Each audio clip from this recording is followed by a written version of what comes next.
ನಮಸ್ತೆ ಸ್ನೇಹಿತರೆ, NCG competitive ಇನ್ಸ್ಟಿಟ್ಯೂಷನ್ಗೆ ಸ್ವಾಗತ. ಸೊ ಕರ್ನಾಟಕ ಎಕನಾಮಿಕ್ ಸರ್ವೆ ಇಲ್ಲಿವರೆಗೂ ಏನು ಡಿಸ್ಕಸ್ ಮಾಡ್ತಿದ್ವಿ ಅದನ್ನು ನಾವು ಕಂಟಿನ್ಯೂ ಮಾಡ್ತಿದ್ವಿ. ಇದು ಸೆಷನ್ ಎಷ್ಟಾಗಿರುತ್ತೆ?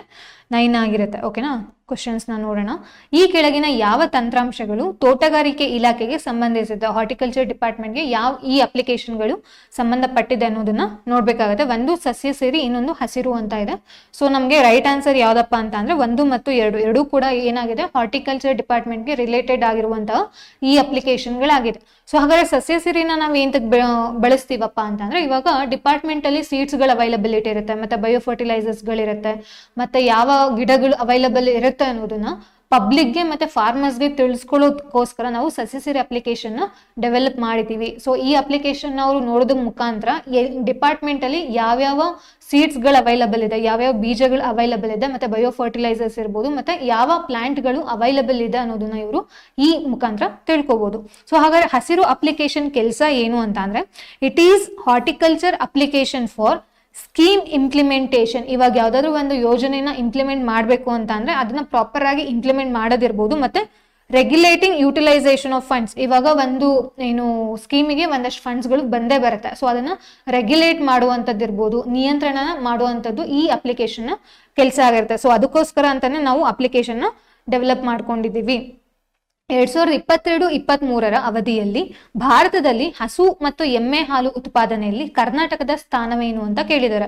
ಸೊ ಎಲ್ಲಿದ್ದೀವಪ್ಪ, ಯಾವ ಸ್ಥಾನದಲ್ಲಿ ಇದೀವಿಪ್ಪ ನಾವು ಅಂತ ಅಂದ್ರೆ, ನಾವು 9th ಪ್ಲೇಸ್ ಅಲ್ಲಿ ಇದ್ದೀವಿ. ಸೊ ಫಸ್ಟ್ 5 ಸ್ಟೇಟ್ಸ್ ಗಳು ಯಾವ್ದಾವ್ದಿದೆ ಅಂತ ನೋಡೋದಾದ್ರೆ 2022-23 ಕೇಳಿರೋದು, ಅದನ್ನು ನಾವು ಡಿಸ್ಕಸ್ ಮಾಡ್ತಿರುವಂತದ್ದು.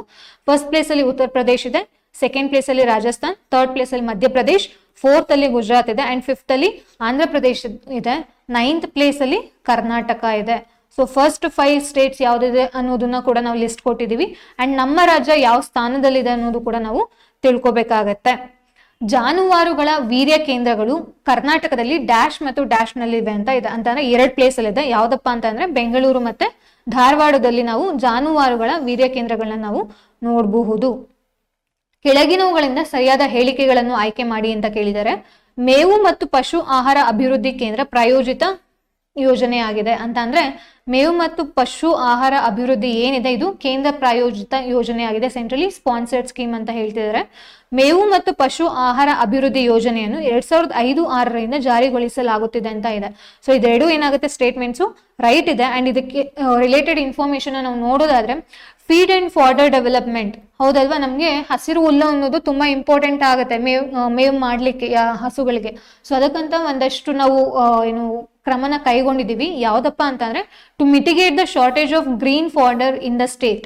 ಆಗ್ಲೇ ಹೇಳ್ದಂಗೆ ಹಸಿರು ಹುಲ್ಲನ್ನ ನಾವು ಜಾಸ್ತಿ ಮಾಡ್ಲಿಕ್ಕೋಸ್ಕರ ಏನು ಫಾರ್ಡರ್ ಪ್ರೊಡಕ್ಷನ್ ಇರ್ಬೋದು, ಮತ್ತೆ ಫಾರ್ಡರ್ ಸೀಡ್ ಪ್ರೊಡಕ್ಷನ್ ಇರ್ಬೋದು, ಟ್ರೈನಿಂಗ್ ಆಫ್ ಫಾರ್ಮರ್ಸ್ ಇರ್ಬೋದು, ಇದನ್ನ ನಾವು ಮಾಡ್ಕೊಂಡಿದೀವಿ. ಈ ಕ್ರಮಗಳನ್ನ ನಾವು ಕೈಗೊಂಡಿದೀವಿ ವಿತ್ ದ ಅಸಿಸ್ಟೆನ್ಸ್ ಆಫ್, ಇದಕ್ಕೆ ಅಸಿಸ್ಟೆನ್ಸ್ ಬೇಕಲ್ವಾ ನಮಗೆ, ಒಂದು ಸ್ಟೇಟ್ ಡಿಸಾಸ್ಟರ್ ರಿಲೀಫ್ ಫಂಡ್, ಮತ್ತೆ ರಾಷ್ಟ್ರೀಯ ಕೃಷಿ ವಿಕಾಸ್ ಯೋಜನಾ, ಹಾಗೆ ಮತ್ತೆ ಇದು ಸೆಂಟ್ರಲಿ ಸ್ಪಾನ್ಸರ್ಡ್ ಸ್ಕೀಮ್ ಆಗಿರುತ್ತೆ, ಮತ್ತೆ ಕೆಲಾಮಿಟಿ ರಿಲೀಫ್ ಫಂಡ್ಸ್. ಇದರ ಅಸಿಸ್ಟೆನ್ಸ್ ಇಂದ ನಾವು ಒಂದು ಫಾರ್ಡರ್ ಪ್ರೊಡಕ್ಷನ್ ನ ಜನರೇಟ್ ಮಾಡುವಂತದ್ದು ಇರ್ಬೋದು, ಮತ್ತೆ ಫಾರ್ಡರ್ ಸೀಡ್ ಪ್ರೊಡಕ್ಷನ್, ಸೀಡು ಕೂಡ ನಮಗೆ ಅಷ್ಟೇ ಇಂಪಾರ್ಟೆಂಟ್ ಆಗುತ್ತೆ. ಅದ್ರ ಜೊತೆಗೆ ಏನ್ ಮಾಡ್ಬೇಕಾಗತ್ತೆ, ನಾವು ಫಾರ್ಮರ್ಸ್ಗೆ ಟ್ರೈನ್ ಮಾಡ್ಬೇಕಾಗತ್ತೆ. ಸೊ ನಾವು ಯಾವ್ದು ಅಸಿಸ್ಟೆನ್ಸ್ ನ ತಗೊಂಡು ಮಾಡ್ತಿದೀವಿ ಅನ್ನೋದು ಕೂಡ ನಾನು ಇಲ್ಲಿ ಮೆನ್ಷನ್ ಮಾಡಿದ್ದೀನಿ. ಮೇಕೆ ಹಾಲು ಸಂಸ್ಕರಣಾ ಘಟಕವನ್ನು ರಾಜ್ಯದಲ್ಲಿ ಮೊದಲ ಬಾರಿಗೆ ಡ್ಯಾಶ್ ನಲ್ಲಿ ಸ್ಥಾಪಿಸಲಾಗುತ್ತಿದೆ ಅಂತ ಕೇಳಿದರೆ, ಎಲ್ಲಿ ನಾವು ಸ್ಥಾಪನೆ ಮಾಡ್ತಿದೀವಿ ಅಂತಂದ್ರೆ ಮದಲಾಪುರ ಅಥವಾ ಮಾದಲಾಪುರ, ನೀವು ಹೇಗೆ ಪ್ರೊನೌನ್ಸಿಯೇಷನ್ ಮಾಡ್ತಿರೋ. ಸೊ ಇದು ಎಲ್ಲಿದೆಯಪ್ಪ ಅಂತ ಅಂದ್ರೆ ಕೂಡಿಗೆ ಸಬ್ ಸೆಂಟರ್ ಅಂತ ಹೇಳ್ತೀವಿ.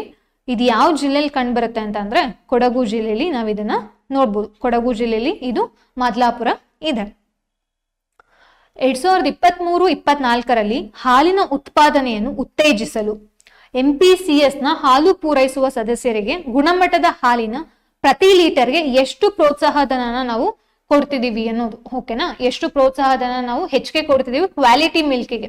ಓಕೆನಾ, ₹5 ನಾವು ಹೆಚ್ಚಿಗೆ ಕೊಡ್ತಿದೀವಿ. ಅಂಡ್ ಇದ್ರ ಜೊತೆಗೆ ಆ ಇನ್ಸೆಂಟಿವ್ ಗ್ರಾಂಟ್ ಇನ್ನ ಮಿಕ್ಕಿರುತ್ತಲ್ವಾ, ಅದನ್ನ ನಾವ್ ಏನ್ ಮಾಡ್ತಿದೀವಪ್ಪ ಅಂತ ಅಂದ್ರೆ SC SP ಶೆಡ್ಯೂಲ್ಡ್ ಕ್ಯಾಸ್ಟ್ ಸಬ್ ಪ್ಲಾನ್ ಮತ್ತೆ ಟ್ರೈಬಲ್ ಸಬ್ ಪ್ಲಾನ್ಗೆ ನಾವು ಅದನ್ನ ಬಳಕೆ ಮಾಡ್ಕೊಳ್ತಿದೀವಿ. ಕರ್ನಾಟಕ ಹಾಲು ಉತ್ಪಾದಕರ ಮಹಾಮಂಡಳಿಗೆ ಸಂಬಂಧಿಸಿದಂತೆ ಈ ಕೆಳಗಿನ ಯಾವ ಹೇಳಿಕೆಗಳು ಸರಿಯಾಗಿದೆ ಅಂತ ಕೇಳಿದರೆ, ಈ ಸಂಸ್ಥೆಯನ್ನ 3 ಹಂತಗಳಲ್ಲಿ ರಚಿಸಲಾಗಿದೆ. ಇದನ್ನ ನಾನು ಹೇಳ್ತೇನೆ ಅಂತಂದ್ರೆ ಈ KMF ಅನ್ನೋದು it is based on what cooperative principle ಅಂತ ಹೇಳ್ತೀವಿ. ಸೊ ಹಾಗಾದ್ರೆ ಇಲ್ಲಿ 3 ಹಂತ ಅನ್ನೋದನ್ನ ಯಾವ್ಯಾವ್ದು ಅಂತ ನಾನು ಡಿಸ್ಕಸ್ ಮಾಡ್ತಿದ್ದೀನಿ. ಇದು ಸರಿ ಇದೆ, ಫಸ್ಟ್ ಸ್ಟೇಟ್ಮೆಂಟ್ ಸರಿ ಇದೆ. ಇದು ಕರ್ನಾಟಕದಲ್ಲಿ ಡೈರಿ ಸಹಕಾರ ಚಳುವಳಿಯ ಅಪೆಕ್ಸ್ ಸಂಸ್ಥೆ ಆಗಿದೆ. ಹೌದು, it is an apex body. ಇದು ದೇಶದ ಡೈರಿ ಸಹಕಾರಿಗಳಲ್ಲಿ 2ನೇ ಅತಿ ದೊಡ್ಡ ಸಹಕಾರಿಯಾಗಿದೆ. ಅಂದ್ರೆ ನಮ್ ಆಲ್ ಓವರ್ ಇಂಡಿಯಾ ಕಂಪೇರ್ ಮಾಡ್ಕೊಂಡಾಗ ನಮ್ KMF ಯಾವ ಪ್ಲೇಸ್ ಅಲ್ಲಿ ಇದೆ ಅಂತಂದ್ರೆ it is in second place. ಓಕೆನಾ. ಇದು 1974ರಲ್ಲಿ ವಿಶ್ವ ಬ್ಯಾಂಕ್ ಯೋಜನೆಯಿಂದ ಧನ ಸಹಾಯದ ನಂತರ ಹಾಲು ಉತ್ಪಾದನೆಗೆ ಡೈರಿ ಅಭಿವೃದ್ಧಿ ಚಟುವಟಿಕೆಗಳನ್ನು ಅನುಷ್ಠಾನಗೊಳಿಸುತ್ತಿದೆ ಅಂತ ಹೇಳ್ತಿದ್ದಾರೆ. ಇಲ್ಲಿ ಕೊಟ್ಟಿರುವಂತಹ ಎಲ್ಲಾ ಹೇಳಿಕೆಗಳು ಕೂಡ ಏನಾಗಿದೆ, ಸರಿ ಇದೆ. ಸೊ ಇದಕ್ಕೆ ಸಂಬಂಧಪಟ್ಟಂತೆ ನಾವು ಇನ್ನೊಂದಷ್ಟು ಇನ್ಫಾರ್ಮೇಶನ್ ತಿಳ್ಕೊಳ್ಳೋದಾದ್ರೆ, ಕರ್ನಾಟಕ ಮಿಲ್ಕ್ ಪ್ರೊಡ್ಯೂಸರ್ಸ್ ಫೆಡರೇಷನ್ ಅಂತ ಏನ್ ಹೇಳ್ತೀವಿ, ಇದು basis on what cooperative principles ಅಂತ ನಾನು ಆಗ್ಲೇ ಹೇಳಿದೆ. ಇದರಲ್ಲಿ ನಾವು 3 ಲೆವೆಲ್ಸ್ ಗಳನ್ನ ನೋಡ್ತೀವಿ. ಯಾವ್ಯಾವ್ದಪ್ಪ ಅಂತಂದ್ರೆ primary milk producers cooperative societies at village level ಅಲ್ಲಿ ಇದನ್ನ ನೋಡ್ತೀವಿ. ಅಂಡ್ ನಾವು ಡಿಸ್ಟ್ರಿಕ್ಟ್ ಲೆವೆಲ್ ಅಲ್ಲಿ ಬಂತು ಅಂದಾಗ district cooperative milk unions and state level milk federation. So ಇದಿಷ್ಟು ಏನಾಗುತ್ತೆ, ಈ 3 ಲೆವೆಲ್ಸ್ ಏನಿದೆ ಅದನ್ನ ಡಿಸ್ಕಸ್ ಮಾಡಿರೋದಾಗಿರುತ್ತೆ. ಕೆಳಗಿನವುಗಳಿಂದ ಸರಿಯಾದ ಹೇಳಿಕೆಗಳನ್ನು ಆಯ್ಕೆ ಮಾಡಿ ಅಂತ ಕೇಳಿದರೆ, 2022-23ರಲ್ಲಿ ರಾಜ್ಯದ ಒಟ್ಟು GSDPಯಲ್ಲಿ ಮೀನುಗಾರಿಕೆಯ ಪಾಲು 1.57% ಅಷ್ಟು ಆಗಿತ್ತು. ಕೇಂದ್ರ ಸರ್ಕಾರವು 2022-23ನೇ ಸಾಲಿನಲ್ಲಿ ನಮ್ಮ ಕರ್ನಾಟಕ ರಾಜ್ಯವನ್ನು ಅತ್ಯುತ್ತಮ ಕರಾವಳಿ ರಾಜ್ಯ ಎಂದು ಗುರುತಿಸಿದೆ ಅಂತ ಹೇಳಿದರೆ, ಇದರಲ್ಲಿ ರೈಟ್ ಆನ್ಸರ್ ಯಾವುದು ಅಂತಂದ್ರೆ ಬರೀ 2 ಮಾತ್ರ. ಓಕೆನಾ. ಯಾಕೆ ಮೊದಲನೇ ಸ್ಟೇಟ್ಮೆಂಟ್ ತಪ್ಪು ಅಂತಂದ್ರೆ ಇಟ್ ಈಸ್ 1.57% ಅಲ್ಲ, ಅದು 0.57%. ಸೊ ಆದ್ರಿಂದ ಮೊದಲನೇ ಸ್ಟೇಟ್ಮೆಂಟ್ ತಪ್ಪಾಗಿದೆ. ಸೊ ಹಾಗೆ ನೋಡೋದಾದ್ರೆ ನಮ್ಮ ಕರ್ನಾಟಕ ನೋಡಿ, ಒಂದು 2021-22 ತಗೊಂಡಾಗ 5th ಪೊಸಿಷನ್ ಅಲ್ಲಿ ಇದೆ ಇಡೀ ಇಂಡಿಯಾಗೆ ತಗೊಂಡಾಗ. ಯಾವ್ದ್ರಲ್ಲಿ? ಮರೈನ್ ಫಿಶ್ ಪ್ರೊಡಕ್ಷನ್ ಅಲ್ಲಿ. ಅಂಡ್ ಇನ್ಲ್ಯಾಂಡ್ ಫಿಶ್ ಪ್ರೊಡಕ್ಷನ್ ತಗೊಂಡಾಗ 7th ಪೊಸಿಷನ್ ಅಲ್ಲಿ ಇದೆ. ಅಂದ್ರೆ ಅದ್ರ ಅರ್ಥ ಏನು, ನಾವು ಮರೈನ್ ಫಿಶ್ ಕೂಡ ಪ್ರೊಡಕ್ಷನ್ ಮಾಡ್ತಿದೀವಿ, ಅದ್ರ ಜೊತೆಗೆ ಇನ್ಲ್ಯಾಂಡ್ ಫಿಶ್ ಕೂಡ ನಾವು ಪ್ರೊಡಕ್ಷನ್ ಮಾಡ್ತಿದೀವಿ ಅನ್ನೋದು ನಿಮ್ಗೆ ಗೊತ್ತಿರ್ಬೇಕಾಗತ್ತೆ. ಪ್ರಧಾನ ಮಂತ್ರಿ ಮತ್ಸ್ಯ ಸಂಪದ ಯೋಜನೆ ಅಡಿಯಲ್ಲಿ ಮತ್ಸ್ಯ ಅಂತಂದ್ರೇನು? ಮೀನು. ಓಕೆನಾ. ಅದನ್ನು ಮತ್ತೆ ಕಾಂಪ್ಲಿಕೇಟ್ ಮಾಡ್ಕೊಳ್ಳೋ ಅವಶ್ಯಕತೆ ಇರೋದಿಲ್ಲ. ಪ್ರಧಾನ ಮಂತ್ರಿ ಮತ್ಸ್ಯ ಸಂಪದ ಯೋಜನೆ ಅಡಿಯಲ್ಲಿ ಕೇಂದ್ರ ಮತ್ತು ರಾಜ್ಯ ಸರ್ಕಾರಗಳು ಕ್ರಮವಾಗಿ ಡ್ಯಾಶ್ ಮತ್ತು ಡ್ಯಾಶ್ ಅನುಪಾತದಲ್ಲಿ ಪರಿಶಿಷ್ಟ ಜಾತಿ, ಪರಿಶಿಷ್ಟ ಪಂಗಡ ಮತ್ತು ಸಾಮಾನ್ಯ ವರ್ಗದ ಮಹಿಳಾ ಫಲಾನುಭವಿಗಳಿಗೆ ಆರ್ಥಿಕ ಸಹಾಯವನ್ನು ನೀಡುತ್ತಿದೆ ಅಂತ ಇದೆ. ಓಕೆನಾ. ಸೊ ಇದಕ್ಕೆ ರೈಟ್ ಆನ್ಸರ್ ಯಾವ್ದಪ್ಪ ಅಂದ್ರೆ 60 ಮತ್ತೆ 40.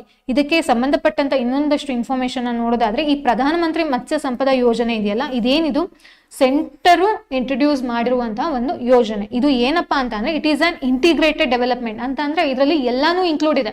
ಇಂಟಿಗ್ರೇಟೆಡ್ ಅಂತ ಅಂದ್ರೆ ಸಮಗ್ರವಾಗಿ ಇರುವಂತದ್ದು. ಡೆವಲಪ್ಮೆಂಟ್ ಅಂಡ್ ಮ್ಯಾನೇಜ್ಮೆಂಟ್ ಆಫ್ ಫಿಶರೀಸ್ಗೆ ಸಂಬಂಧಪಟ್ಟಂತೆ ಇದರಲ್ಲಿ ಎಲ್ಲಾ ಆಸ್ಪೆಕ್ಟ್ಸ್, ಎಲ್ಲಾ ಅಂಶಗಳು ಕೂಡ ಇದರಲ್ಲಿ ನಾವು ನೋಡ್ತಾ ಹೋಗ್ತೀವಿ. ಸೊ ಇದ್ರ ಪರ್ಪಸ್ ಏನು, ಇದ್ರ ಉದ್ದೇಶ ಏನಪ್ಪಾ ಅಂತ ಅಂದ್ರೆ to bring about a significant growth, ಒಂದು ಪ್ರಮುಖವಾದ ಬೆಳವಣಿಗೆನ ನೋಡ್ಲಿಕ್ಕೆ ನೆಕ್ಸ್ಟ್ 5 ವರ್ಷದಲ್ಲಿ. ಆ ಇಯರ್ ಯಾವ್ದಪ್ಪ ಅಂದ್ರೆ 2020-21 ಇಂದ 2024-25. ಇವಾಗ ಇನ್ನೇನು ಎಂಡ್ ಆಗ್ತದಲ್ಲ, ನೆಕ್ಸ್ಟ್ ಇಯರ್ಗೆ ಅದು ಕಂಪ್ಲೀಟ್ ಆಗುತ್ತೆ. ಸೊ ಅದರಿಂದ ನಮ್ಗೆ ಅದು ಕೂಡ ಇಂಪಾರ್ಟೆಂಟ್ ಆಗುತ್ತೆ. ನೆಕ್ಸ್ಟ್ ಕ್ವಶನ್ ನೋಡೋಣ. ಕೆಳಗಿನವುಗಳಿಂದ ಸರಿಯಾದ ಹೇಳಿಕೆಗಳನ್ನು ಆಯ್ಕೆ ಮಾಡಿ ಅಂತ ಕೇಳಿದರೆ, ಮೀನುಗಾರ ಮಹಿಳೆಯರು ವಾಣಿಜ್ಯ ಬ್ಯಾಂಕ್ಗಳು ಮತ್ತು ಪ್ರಾದೇಶಿಕ ಗ್ರಾಮೀಣ ಬ್ಯಾಂಕ್ಗಳಿಂದ, ಕಮರ್ಷಿಯಲ್ ಬ್ಯಾಂಕ್ಸ್ ಮತ್ತೆ ರೀಜನಲ್ ರೂರಲ್ ಬ್ಯಾಂಕ್ಸ್ ಇಂದ 0% ಬಡ್ಡಿಯಲ್ಲಿ 50,000ವರೆಗೆ ಸಾಲವನ್ನು ಪಡೆಯಲು ಅವಕಾಶ ಇರುತ್ತದೆ ಅಂತ ಹೇಳಿದ್ದಾರೆ. ಅಂತಂದ್ರೆ ಏನು ಇಂಟ್ರೆಸ್ಟ್ ಇಲ್ದಲ್ಲ ಅವರು 50,000 ವರೆಗೂ ಕೂಡ ಏನ್ ಮಾಡ್ಬೋದು, ಸಾಲನ ತಗೊಳ್ಬಹುದು. ಎಲ್ಲಿ? RRB ಮತ್ತೆ ಕಮರ್ಷಿಯಲ್ ಬ್ಯಾಂಕ್ಸ್ ಅಲ್ಲಿ. ಈ ಸ್ಟೇಟ್ಮೆಂಟ್ ಏನಿದೆ ಸರಿ ಇದೆ. ಮೀನುಗಾರಿಕೆಯಲ್ಲಿ ತೊಡಗಿರುವಾಗ ಮರಣ, ಅಂಗವೈಕಲ್ಯ ಉಂಟಾದರೆ ಅವರ ಅವಲಂಬಿತ ಮೀನುಗಾರರಿಗೆ ಸಂಕಷ್ಟ ಪರಿಹಾರ ನಿಧಿಯಿಂದ ಗರಿಷ್ಠ 6 ಲಕ್ಷಗಳವರೆಗೆ ಆರ್ಥಿಕ ಪರಿಹಾರವನ್ನು ನೀಡಲಾಗುತ್ತದೆ ಅಂತ ಇದೆ. ಇದು ಕೂಡ ಏನಾಗಿದೆ, ಸ್ಟೇಟ್ಮೆಂಟು ಸರಿ ಇದೆ. ಸೊ ಆಪ್ಷನ್ ಯಾವ್ದು ರೈಟ್ ಆನ್ಸರ್ ಆಗುತ್ತೆ? ಸಿ. ಆಪ್ಷನ್ ಸಿ ಇಲ್ಲಿ ನಿಮ್ಗೆ ರೈಟ್ ಆನ್ಸರ್ ಆಗುತ್ತೆ. ಸೊ ಇದಿಷ್ಟು ಏನಾಗುತ್ತೆ, ಈ ಸೆಷನ್ ವಿಡಿಯೋ ಆಗಿರುತ್ತೆ. ಅಂಡ್ ವಿ ಹೋಪ್ ಈ ಕ್ವಶನ್ಸ್ಗಳು ನಿಮಗೆ ಯೂಸ್ಫುಲ್ ಆಗ್ತದೆ ಅಂತ. And will give some more MCQs regarding Karnataka economic survey and will see you in the next session. Thank you.